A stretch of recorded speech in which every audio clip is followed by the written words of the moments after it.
let's talk about, sex. But then I crossed it out. Why did I cross it out? Well, as soon as I said, let's talk about, if you're like me and you know the song, let's talk about, the thing that popped to my head was sex. And we all have things that pop to our minds because that's what we're familiar with. So yes, it is let's talk about sex. But then what am I going to talk to you exactly about? The devil is in the details. Sex.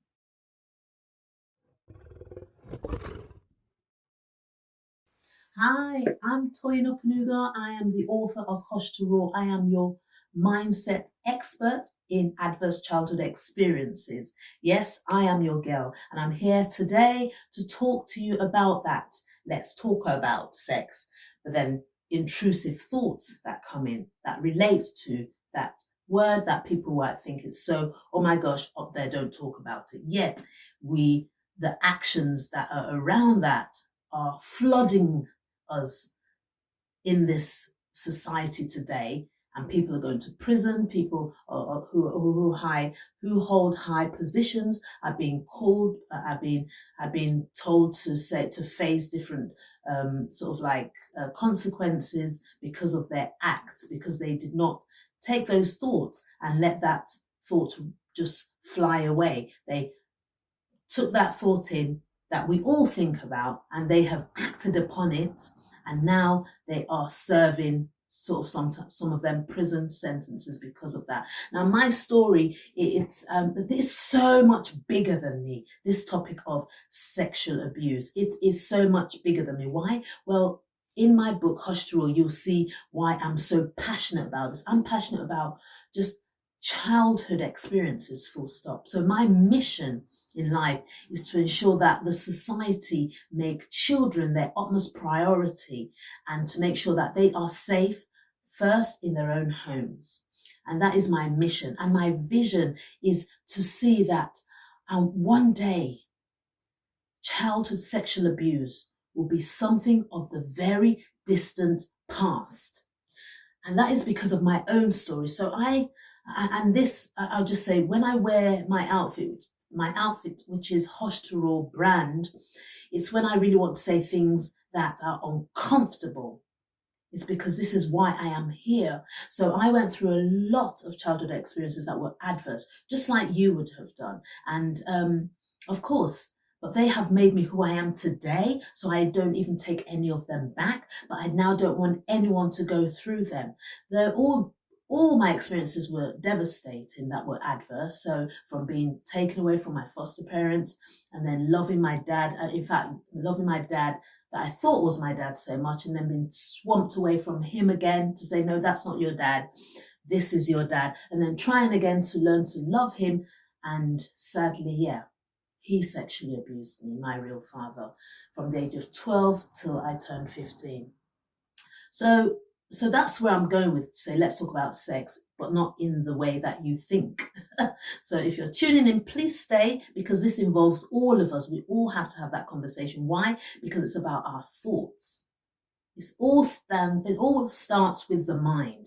So I'm just going to play a little game with you, and if you can follow me on this journey to do this Stroop. It's an experiment. Psychologists say how our thoughts come into play, and how we can actually help ourselves differentiate between our emotional thought and our decision-making thought.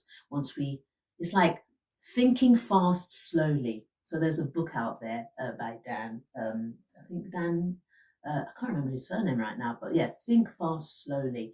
But please help me with this game as I show you. I'm just going to show you each card, and on the card I'd like you to tell me what it says, but you will say it out to yourself and see how well you do. And that's where I'm going to go with this. I want it to be more practical. So on the card you'll see a word. Say that word.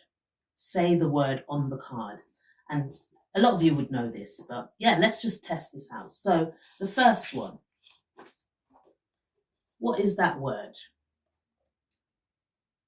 Can you see it clearly? That word? What is that word? Can you see it clearly? Can you see it? What is that word? What did you say that word was? Again, can you see this? What is the word?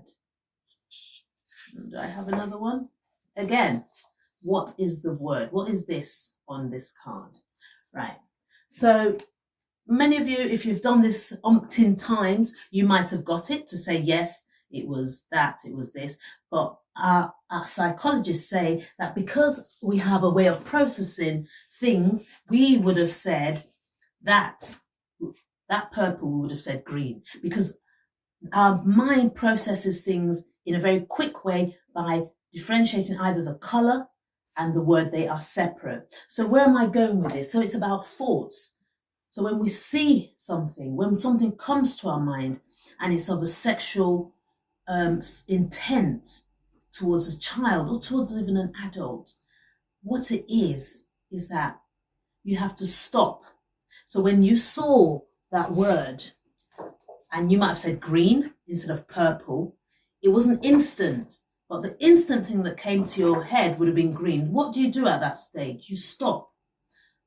Let the emotional brain that, or one side of the brain that enabled you to see the color, let it stop. And let the decision-making brain, our prefrontal cortex, register, the decision-making brain register to see that the word was purple. It's the same thing. We all have thoughts that fly, that come, and that we want to do things, and we think that's our truth. Just because it's a thought does not make it your truth. A thought has come in. You have seen a child, you have seen someone, and you feel of sexual intent towards this person. Let that thought fly by and register. Let your decision-making brain kick in. Don't go with that color mind, which I'll say the soul mind. Wait for the Paul mind. I'm a Christian, so if you know your Bible, you know where I'm going with that. So don't let the soul mind take you, let the Paul mind. So you emotion, one that saw the color, wait. So that thought that said, I'm going to do this, a thought only becomes dangerous when you act it out. And what do we do? So we are it's the thinking about those thoughts that the problem is. And that's why I was sexually abused, because that person could not take emotionally control himself and to say that what he was about to do was a bad thing.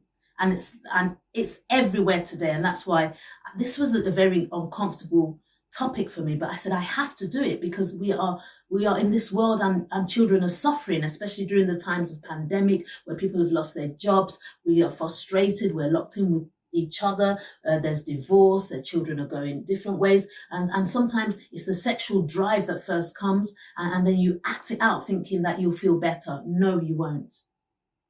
No, you won't. It lives with you.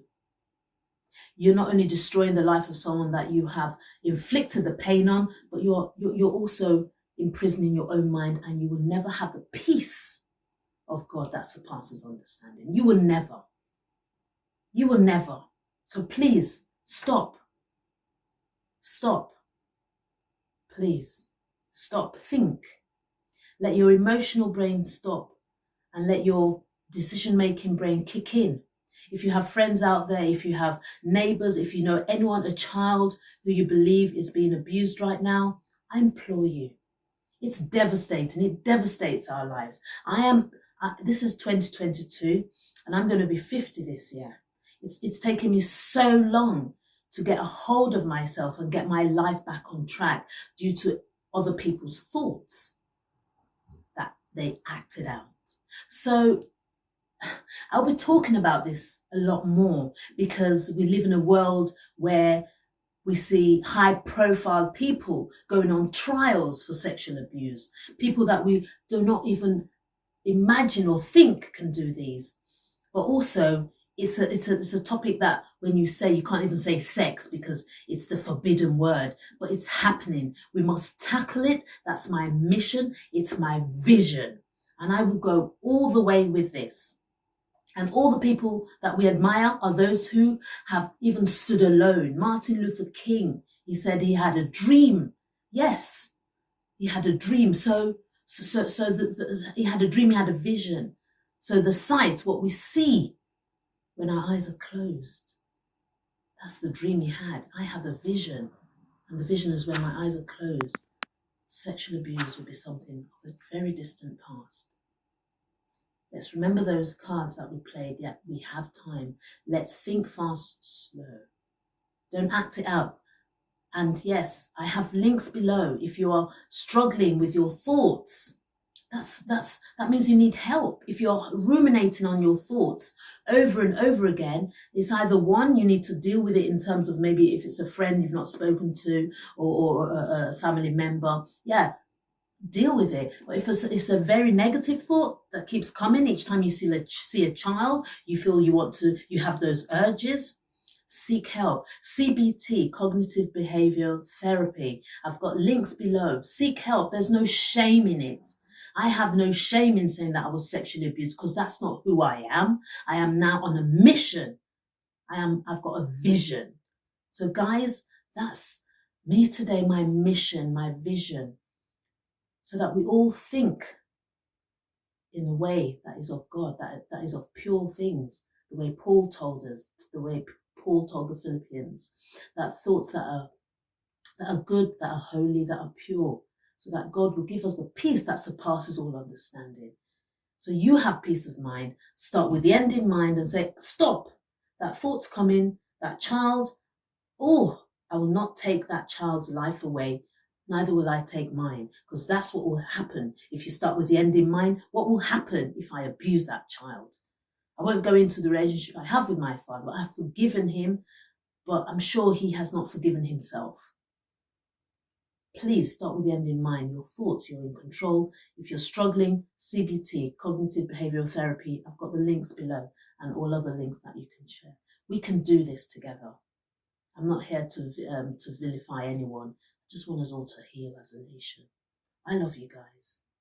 And remember, if you've gone through anything, an abuse, you have everything within you. Seek help to heal holistically. Remember, because that inner child, it has a voice. I suppressed it for years. I repressed it for years. But now I let it roar. Thank you for watching.